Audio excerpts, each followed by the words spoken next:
당시 예수를 믿는다고 고백을 하는 것은 고난을 받기로 고난을 받기로 결단하는 것과 같은 그런 믿음의 고백이었습니다. 예수를 믿으면 여러 가지 일이 잘 될 것처럼 우리가 배우고 또 그렇게 가르칠 때도 많이 있지만 성경은 그렇게 우리에게 가르쳐 주지 않습니다. 우리 디모데후서 3장 12절 말씀 함께 읽겠습니다. 무릇 그리스도 예수 안에서 경건하게 살고자 하는 자는 박해를 받으리라. 아멘. 그리스도 예수 안에서 경건하게 살고자 하는 자는 박해를 받으리라 했습니다. 예수님 안에 있다는 것은 세상에 속한 것이 아니기 때문에 세상의 미움과 세상의 박해를 받을 수밖에 없는, 그것이 예수님 안에 있는 것이고 믿음으로 경건하게 사는 삶이다라고 성경은 우리에게 가르쳐주고 있습니다. 예수님 안에 있는 것, 그것은 세상에 속한 것이 아니다 하는 것입니다. 사도 바울이 다메섹으로 가는 그 도중에서 예수님을 만나게 됩니다. 부활하신 예수님을 그가 경험하게 됩니다. 그리고 그가 다메섹에 들어가서 예수님이 하나님의 아들이시다 이렇게 선포를 하고 증언을 하게 됩니다. 우리는 많은 순간 어떤 교육을 많이 받아야 되고 또 훈련을 많이 받아야 그렇게 할 수 있다고 생각하는 그런 면이 있지만, 바울은 예수님을 보고 예수님의 영광을 보고서 전하지 않을 수 없는 그런 전도자가 된 것입니다. 그때 사람들이 어떻게 반응했느냐? 웅성웅성 수근수근 거리면서 이 사람이 예루살렘에서 이 이름을 전하는 자들을 멸하려던 자가 아니냐, 예수의 이름을 전하는 자들을 멸하는 자가 지금 이 다메섹에서 그 이름을 전하고 있다는 것입니다. 지금도 온 것은 그들을 결박하여 대제사장에게 끌고 가고자 함이 아니냐 이렇게 수근수근 거렸습니다. 그때 유대인들이 바울을 죽이고자 공모함이니라 이렇게 되어 있습니다. 바울을 죽이려고 사람들이 공모하고 그렇게 계획을 세웠던 그 순간이에요. 그때 바울이 어떤 느낌을 가졌는가? 어떻게 그 순간을 그가 이겨냈는가? 그 말씀이 사도행전 9장 22절에 나옵니다. 함께 읽겠습니다. 사울은 힘을 더 얻어 예수를 그리스도라 증언하여 다메섹에 사는 유대인들을 당혹하게 하니라 이렇게 되어 있어요. 사울은 힘을 더 얻어 예수를 그리스도라 증언하여 이렇게 되어 있어요. 그러니까 힘을 더 얻었다. 제가 종종 성도님들에게 믿음의 고백을 들으면 은혜 나누는 것을 제가 들을 때가 많이 있는데요. 그러면요, 참 무엇보다 힘이 되고 위로가 되고 하나님 앞에 감사를 올리게 되는 그런 일이 아닐 수가 없습니다. 그런데 지금 여러분 이 사울의 모습을 보면은 사람들에게 어떠한 위로를 받지 못하고 믿음의 반응이 나타난 그런 상황이 아닌 것입니다.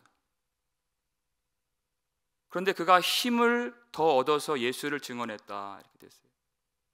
여러분, 그 힘은 그 사울 속에 바울 속에 계시는 예수 그리스도로 말미암아 그가 얻게 된 힘인 것입니다. 아무도 그 힘을 준 것이 아니에요. 그 속에 계시는 예수님, 살아계신 주님께서 그에게 이 복음을 전하라고 능력을 공급해 주시고 그를 위로해 주시고 그에게 힘을 주셨다 하는 것입니다. 이제 주님의 길로 나아가는 사울에게 힘을 주신 분은 예수님이십니다. 여러분, 우리가 때로는 힘이 없고 또 무력함을 느낄 때가 많이 있습니다. 무슨 일을 하려고 해도 잘 의욕이 나질 않고 금방 했다가도 지칠 때가 많이 있고, 또 주님을 섬길 때 누군가 뭐라고 하는 말을 들으면 금방 또 낙심이 되는, 또 포기하고 싶어지는 그런 우리 모습이죠. 왜 우리는 이렇게 무력할 때가 많은가? 여러분, 그때 우리가 나 자신이 내가 온전히 주님의 길로 걷고 있는가를 점검할 필요가 있다는 것입니다. 내가 주님의 나라와 주님의 영광을 위해서 지금 온전히 살고 있는가? 여전히 나를 위해 살면서도 예수님을 필요할 때 그냥 이용하는, 말씀을 이용하고 하나님을 이용하는 그런 모습은 아닌가? 그것을 돌아볼 필요가 반드시 있다는 것입니다. 주님은 당신의 길, 주님의 길로 걸어가는 사람들에게 반드시 힘을 주시는, 반드시 위로를 주시고 당신의 능력을 성령을 통해 부어주시는 우리 하나님이십니다. 오늘 14절 말씀, 본문 14절 함께 읽겠습니다. 너희가 그리스도의 이름으로 치욕을 당하면 복 있는 자로다. 영광의 영 곧 하나님의 영이 너희 위에 계심이라. 아멘. 너희가 그리스도의 이름으로 치욕을 당하면 복 있는 자로다. 영광의 영 곧 하나님의 영이 너희 위에 계심이라. 영광의 영이신 예수 그리스도께서 주님의 이름을 전하고 주님의 길로 행하는 자들에게 반드시 힘을 주시고 반드시 그와 함께 하시는 예수님이시다라는 말씀입니다. 사도 바울이 3차 전도 여행을 마치고 예루살렘 성전으로 들어가는 장면이 나옵니다. 성령께서 분명히 결박과 환난이 너를 기다리고 있다 그렇게 말씀하셨는데도 그가 들어가죠. 예상대로 유대인들이 미친 듯이 그에게 달려들어서 그를 죽이려고 했습니다. 천부장이 군대를 이끌고 오지 않았다면 그가 아마 거기서 죽었을 것이에요.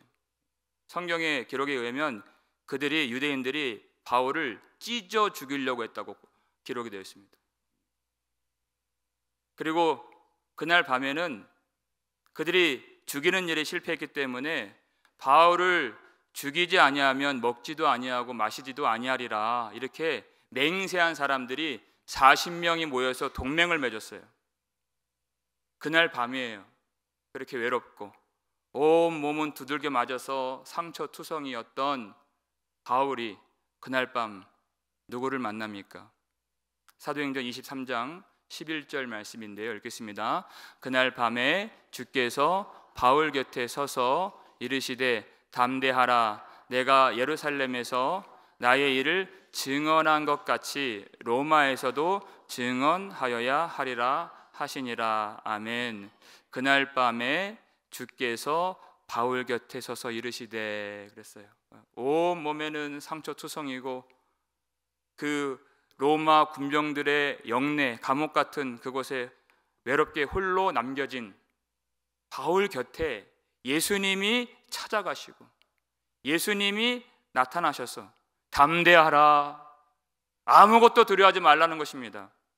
내가 예루살렘에서 나의 일을 증언한 것 같이 로마에서도 증언하여야 하리라 하는 것이, 이것은 하나님의 계획입니다. 로마에서도 예수 그리스도의 복음을 전하는 것은 하나님의 뜻입니다. 하나님의 뜻이 다 이루어지기까지는 누구도 어떤 사람도 너를 해하지 못하리라.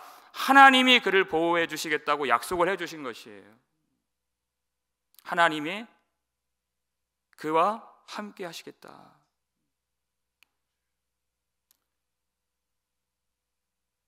여러분, 만약 우리에게 힘이 없다면, 여러분 사역 때문에 주님의 일 때문에 힘에 부치고 낙심이 되고 절망이 되고 포기하고 싶은 마음이 든다면 여러분 그것은 사명 때문이 아닐 것입니다. 사역 때문이 아닐 것입니다. 오히려 내가 주님의 길로 걷지 않을 때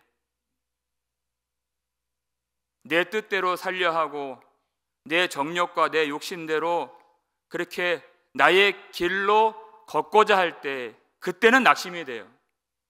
그때는 주님의 도우심을 받을 수가 없어요. 오직 주님의 길로 행하는 자만이 예수님이 그의 곁에 서서 말씀으로 위로하시고 성령으로 세임 주시는 은혜와 위로를 경험할 수 있는 줄을 믿으시길 바랍니다. 주님의 길로 걷는 자가 주님의 힘을 얻을 수 있다는 것입니다. 예수 그리스도의 이름으로 치욕을 받으면 복 있는 자로다 그랬어요. 예수의 이름 때문에 치욕을 받는 것이에요. 이 세상 살면서 치욕받지 않고 사람들에게 환대만 받고 좋은 것만 누리고 이 세상의 혜택만 누린다고 했을 때 단 그 인생에 하나님이 없어요. 하나님이 없어요. 그것은 결코 복된 일이 아닙니다. 그건 형벌이고, 그건 재앙이고, 그건 심판인 것입니다. 여러분, 우리가 잘 알고 있는 시편 1편 1절 말씀, 복 있는 사람은 어떻게 정의하고 있습니까? 복 있는 사람은 악인들의 꾀를 따르지 아니하며 죄인들의 길에 서지 아니하며 오만한 자들의 자리에 앉지 아니하고, 이렇게 되어 있습니다. 복 있는 사람은 세상 사람들과 다른 길로 걸어간다는 것입니다. 그 세상 사람들, 힘 있는 사람들이 얼마나 조롱하고 미워하고 박해하겠습니까? 그러나 아무 상관이 없는 것이에요. 다윗이 그렇게 고백을 하죠. 시편 3편 6절에서 천만인이 나를 에워싸 진칠지라도 나는 두려워하지 아니하리로다. 하나님이 함께 하시기 때문에. 여러분, 우리가 고통이 없는, 결핍이 없는 그런 길을 찾아야 되겠습니까? 아니면 하나님이 계신, 하나님이 함께 하시는 그런 길로 가야 되겠습니까? 우리 육신은 단지 하나님이 계시든 하나님이 계시지 않든 고통이 없는 길로 가고자 하는 우리 육신인 것입니다. 그건 복 있는 삶이 아니에요. 고통과 상관없이 하나님이 계신 것, 하나님이 우리에게 명하신 사명의 길, 주님의 길, 그리고 십자가의 길, 거기에 영광이 있는 줄 믿으시길 바랍니다. 주님이 계신 그 길이 복 있는 길인 것입니다. 복 있는 삶의 모습인 것입니다. 제가 어떤 성도님과 대화를 하다가 살아온 이야기들을 쭉 들었어요. 그분이 예전에 가게를 하셨는데 그 가게가 속해 있는 그 모래에 정책이 있다는 것입니다. 주일에 문을 열어야 된다는 정책이에요. 문을 닫게 되면 벌금을 내는데 그때 당시 한 20년 전쯤이라는 것입니다. 한 번 문을 닫을 때마다 1,000불씩 벌금을 내야 되는. 근데 그때 한 가게가 몇 개 더 있으셨대요. 전혀 상관없이 주의를 지키기 위해서 몇천 불씩, 한 주에 몇천 불씩 벌금 내고 문을 닫고 교회에 가서 예배를 드리는, 주일날 예배 드리는 그 마음이 어떠한가. 제가 엄청난 도전을 받게 되었어요. 어떤 심정으로 예배를 나오시는가, 성도님들이. 그 한 번의 예배를 위해서 그 수천 불의 그 벌금이, 그 손해라고 여겨질 수 있는 것들이 아무것도 아닐 만큼의 하나님과 함께 하겠다. 하나님과 함께하는 이 예배가 얼마나 중요한가. 그 믿음의 고백으로 드리시는 분들의 이 예배가, 그리고 예배를 인도하는 입장에서 저는 참 하나님 앞에 제가 회개를 하게 되는 그런 대화의 순간이었습니다. 고통이 있는가 없는가, 그것이 삶의 방향을 결정한 것이 아니라 그 길에 하나님이 계시는가 계시지 않는가, 그런 결단을 주신 분은 하나님이십니다. 힘을 주신다는 거예요. 하나님이 주님의 길로 걸어갈 때 하나님이 힘을 주신다. 내게 능력 주시는 자 안에서 내가 모든 것을 할 수 있느니라 그랬습니다. 내가 비천에 처해 있든지, 내가 풍부함에 처해 있든지 모든 상황 속에서 주님의 길을 걸어갈 수 있도록 주님이 힘을 주시고 능력을 주신다. 여러분, 내 뜻대로 살고자 한다면 주님의 능력이 무엇이 필요하겠습니까? 왜 우리가 기도를 안 하고, 그렇게 기도가 중요하다는 것은 머리로는 알고 있는데 왜 진실하게 하나님 앞에 기도를 못 드리고 기도보다 더 중요하고 시급한 일이 있다고 생각하는가? 내 힘으로 살고 돈의 능력, 물질의 능력으로 살면 여러분 무슨 하나님의 능력이 필요하겠습니까? 내 생각대로 내 뜻대로 길을 걸어간다면, 세상의 길을 걸어간다면 하나님의 능력이 무엇이 필요하다고 느끼겠습니까? 주님의 길에서 주님이 원하시는 일을 할 때, 주님께서 요구하시는 그 사명을 감당할 때 우리는 주님의 능력이 얼마나 절대적으로 필요한지 느끼지 않을 수가 없는 것입니다. 세상이 어떤 것을, 어떤 힘으로도, 어떤 사람도, 어떤 물질의 능력으로 되지 아니하고 오직 성령의 능력으로만 하나님의 백성들이 만들어지고 교회가 세워지고 복음이 전파되고 하나님의 나라가 성취되는 것이기 때문에 주님의 길을 갈 때 우리가 주님의 능력을 구하지 않을 수가 없는 것입니다. 그럼 하나님이 반드시 능력을 주시고 하나님의 뜻대로 교회를, 우리 인생을, 그리고 이 나라를 하나님이 움직여 주신다는 것입니다. 그러나 우리가 우리를 사랑하시는 이로 말미암아 넉넉히 이기느니라 그랬습니다. 주님 안에서 주님이 주시는 능력을 통하여 우리가 하나님의 영광을 보게 된다는 것입니다.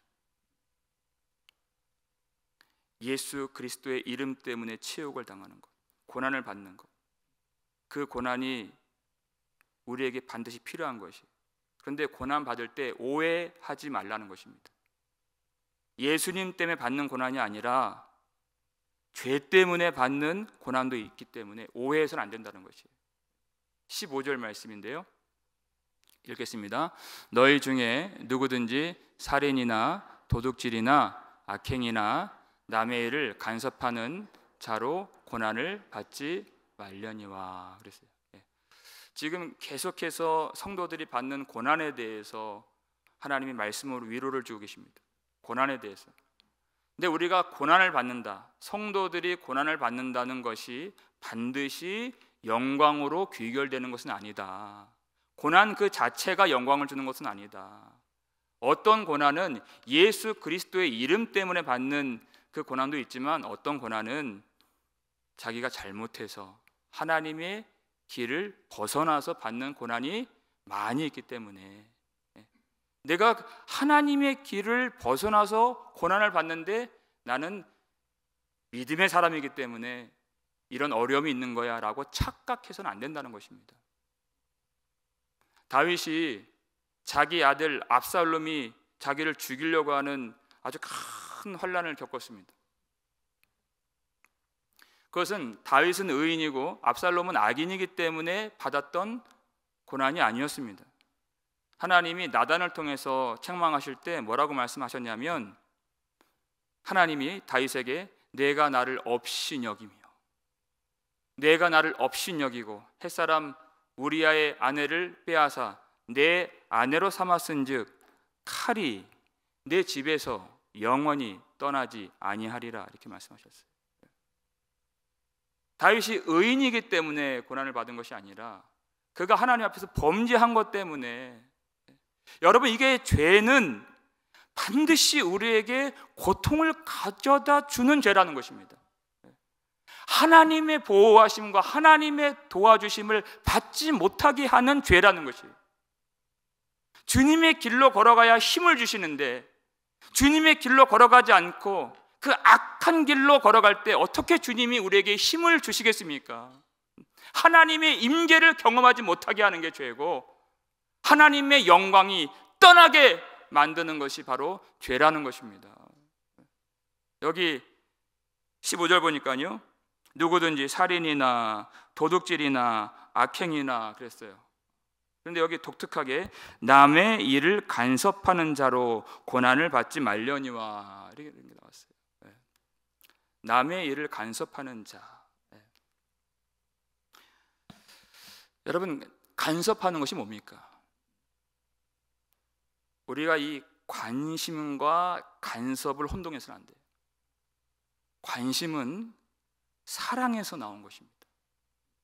그리고 자기를 낮추고 돌보는 게 관심인 것입니다. 그건 반드시 주님께로 인도하는 결과를 맺어요. 열매를 맺어요.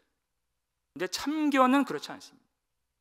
그것은 자기가 우위에 있어서 낮은 자세가 아니라 높은 자세로서 사랑이 아니라 판단을 가지고 남을 내가 주장하려고 하는 것이 참견이고 간섭하는 것입니다. 쓸데없는 일 가지고 자기가 다 아는 것처럼 사사건건 간섭하는 사람이 교회 안에 있다. 주님이 뭐라고 말씀하시겠습니까? 제발 너나 좀 잘해라. 그렇게 하시지 않겠습니까? 누굴 참견하느냐? 여러분, 이게 죄의 목록에 들어가 있어요. 남의 일을 간섭하는 자. 왜냐하면 그것이 교회를 어지럽게 할 때가 많이 있기 때문에 죄의 목록에 들어가 있는 것입니다. 어떤 경우에는 사랑이라는 미명하에 그런 일들이 벌어져요. 관심이라고 하는 이름으로 그런 일들이 벌어져요. 그래서 사도 바울은 여러 본문에서 사랑을 그냥 사랑이라고 말하지 않고 거짓 없는 사랑으로 이렇게 말해요. 진리의 사랑으로 하는 거예요.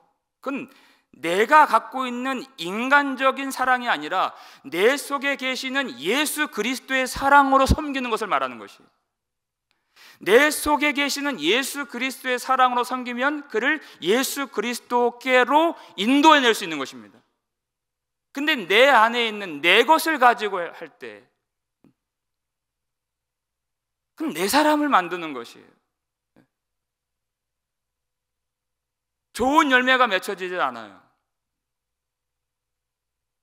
불화가 일어나고 갈등이 일어나고 열심히 할수록 관계가 틀어지고 열심히 할수록 예수님께로부터 멀어지게 되는 그런 일이 발생됐을 때 내가 교회 안에서 이렇게 박해를 받는구나 그렇게 할 수 없다는 것입니다. 그건 바른 동기와 바른 중심으로 주님을 섬긴 것이 아니기 때문에 그래요. 그러니까 내가 정말 주님의 길로 걷고 있는가를 점검하는 것은 너무나도 중요해요. 내가 남의 일을 간섭하면서 어려움을 겪게 된 것을 가지고서 내가 이렇게 열심히 하는데 내가 의로운데 왜 이런 어려움이 있는가 그렇게 하는 경우가 많이 있다는 것입니다. 그렇게 착각 속에 있으면 회개도 못해요. 나 자신을 돌아보는 것이 우리 모두가 그렇게 주님 앞에 자신을 점검하는 것이 얼마나 중요한 것인가. 여러분, 그렇게 잘못을 해서 고난을 당하는 것은 하나님의 뜻이 아닙니다. 우리는 참된 고난을 받아야 돼요. 참된 고난, 예수 그리스도의 이름 때문에 받는 고난인 것입니다. 죄 때문에 받는 고난, 그것은 잘못된 것이에요. 예수 그리스도 주님의 이름 때문에 받는 그리스도인으로서 고난을 받으면 이렇게 되죠. 우리 마지막 16절 말씀인데요, 읽겠습니다. 만일 그리스도인으로 고난을 받으면 부끄러워하지 말고 도리어 그 이름으로 하나님께 영광을 돌리라. 아멘. 만일 그리스도인으로 고난을 받으면 부끄러워하지 말고 도리어 그 이름으로 하나님께 영광을 돌리라. 여러분, 이 로마 시대는 많은 황제들이 있었는데 예수를 믿는 것이 범죄가 되고 위법이 되는 그런 시대가 많이 있었습니다. 예수를 믿는 것 자체가, 왜냐하면 로마의 황제는 신으로 추앙받았기 때문에 자기 스스로를 신으로 높였기 때문에 예수를 주라고 시인하고 고백하는 것 자체가 그것이 위법이 될 때가 많이 있었어요.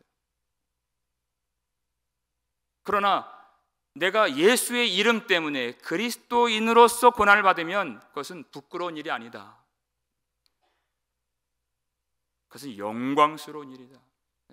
내가 잘못을 해서, 내가 불법을 행해서 교회를 어렵게 해서 고난을 받는 것은 그건 부끄러운 일이지만, 내가 예수 그리스도의 이름 때문에 고난을 받는 것은 그것은 너무나도 영광스러운, 그리고 복되고 우리가 반드시 가야 하는 그런 길이다, 이렇게 가르쳐주고 있습니다. 로마의 황제 중에서 마르쿠스 아우렐리우스라는 황제가 있었습니다. 그때 당시에는 예수를 믿는 게 죄가 되는, 이렇게 드러내놓고 모일 수도 없는 그런 시대였습니다. 그때 한 집사, 쌍투스라고 하는 집사가 체포가 됐어요. 예수를 믿기 때문에 체포가 된 것입니다.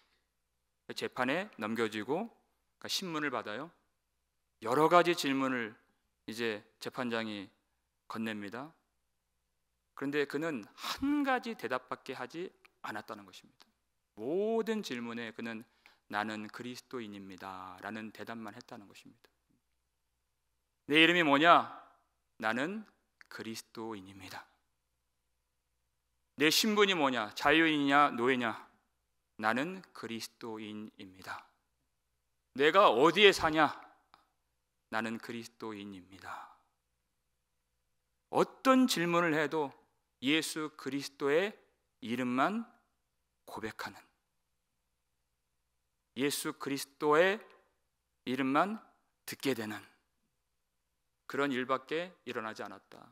그는 맹수에게 던져졌습니다.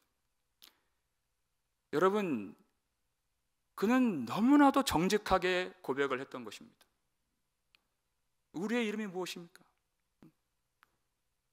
내가 그리스도와 함께 십자가에 못 박혔나니 그런즉 이제는 내가 사는 것이 아니요 오직 내 안에 그리스도께서 사시는 것이라.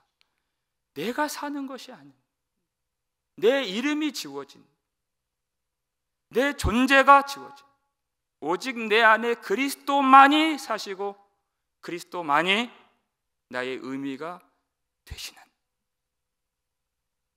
내 이름이 어디 있습니까? 우리는 교회가 되었고 우리는 그리스도의 몸이 되었습니다. 그리스도의 이름을 주셨습니다.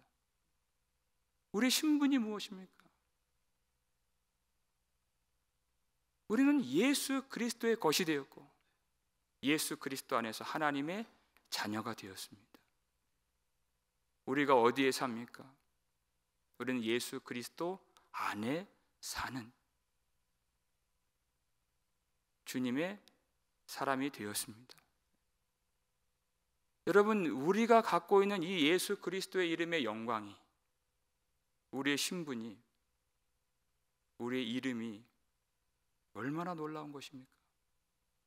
여러분, 이 세대가, 이 세상이 어떻게 지금 흘러가고 있는지 보세요.